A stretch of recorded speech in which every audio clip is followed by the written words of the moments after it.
expediency. People were piling in to live in the old city.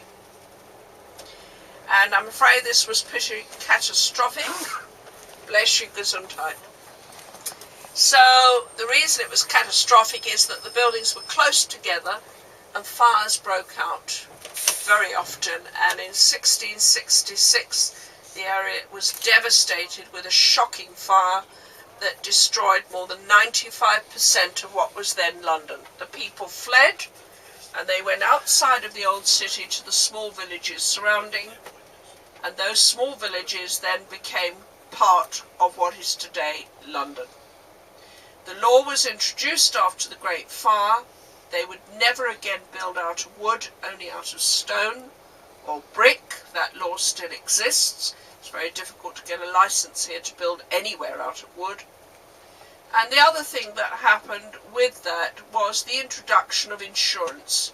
Lloyd's insurance market that we passed is a result of the Great Fire of London, because the people who lived here before 1666 demanded from the king and the government compensation. That's how the whole story of insurance started.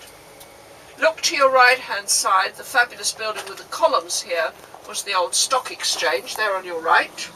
The building in front of you, directly ahead with the naked figures above the balcony, is actually the Bank of England.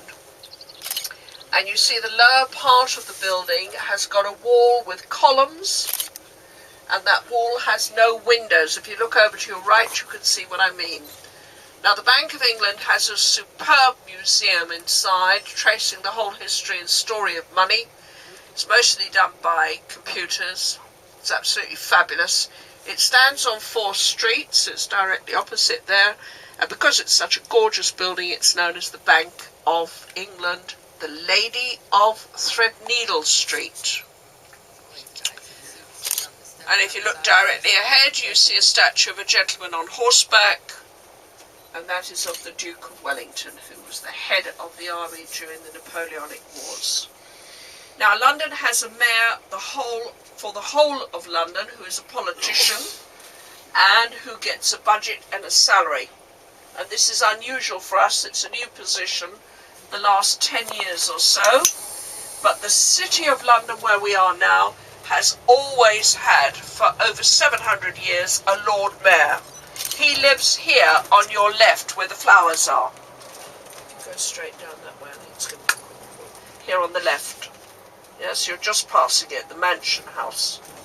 And every year, we're due now in November for a new Lord Mayor. Every year they vote in a new Lord Mayor of the City of London. He gets a budget, a very small budget from the government towards his expenditure, which is about 25% of the total cost of what it costs him to be Lord Mayor. So he has to be backed by a company. Usually they're companies that put forward somebody to be Lord Mayor of the city. Prior to that, he's been a representative of the old city, known as an alderman. And all this service that he's giving to the City of London, both as an alderman and as a Lord Mayor, he does free of charge without payment. He's non-political and he's neutral. In front of us, the church with the clock face immediately on the left is the church. If you're born near that church, it means you are a true London Cockney. Nothing to do with where you speak, but where you were born or raised.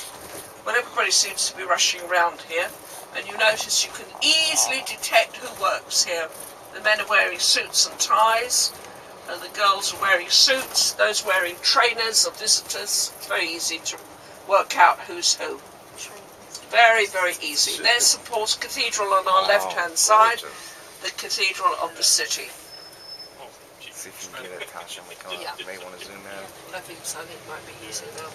If you go left, right you'll there, get we're along gonna get there. a shot. Yeah. All right. So is that okay with you, sir? All the writing. So here's St Paul's.